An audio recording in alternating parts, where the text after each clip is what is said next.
தம்பி ஒரு நிமிஷம். நல்ல ஜாப் கிடைக்கணும், லைஃப்பில் சக்ஸஸ் ஆகணும் அப்படின்னா இந்த காலத்தில் ரெக்கமெண்டேஷனும் பணம் இருந்தால் மட்டும்தான் முடியும். பர்சனல் லோனுக்குள்ள சில ப்ரொசீஜரில் இருக்குங்க. 3 மாதம் பேசில் இருக்கணுங்க, 6 மாதம் பேங்க் ஸ்டேட்மெண்ட் இருக்கணுங்க, சிபில் கண்டிப்பாக பர்ஃபெக்டாக இருக்கணுங்க. இது எல்லாம் ரெடி பண்ணிட்டு வாங்க, உங்களுக்கு பர்சனல் லோன் அப்ளை பண்ணிக்கலாம். தம்பி நீங்கள் கேட்குறது பெரிய அமௌண்ட்டு. அட்லீஸ்ட் பெரிய ஆள் ரெக்கமெண்டேஷன் ஏதாவது வேணும், இல்லை டாக்குமெண்டேஷன் ஏதாவது இருந்தால் கொண்டு வாங்க. 5 இல்லை 10 லட்சம் வேணாலும் பண்ணித்தரேன்.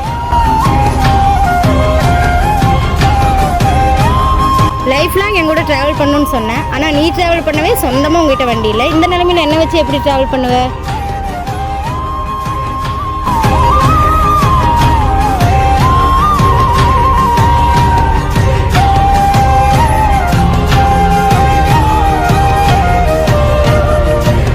அப்பா என்கிட்ட வந்து உன்னால் உண்மை பண்ண முடியாது, நீ அவ்வளோதான் சொல்லாதீங்க. எனக்கு என் மேலே நம்பிக்கை இருக்குது, நான் பார்த்துக்கிறேன்.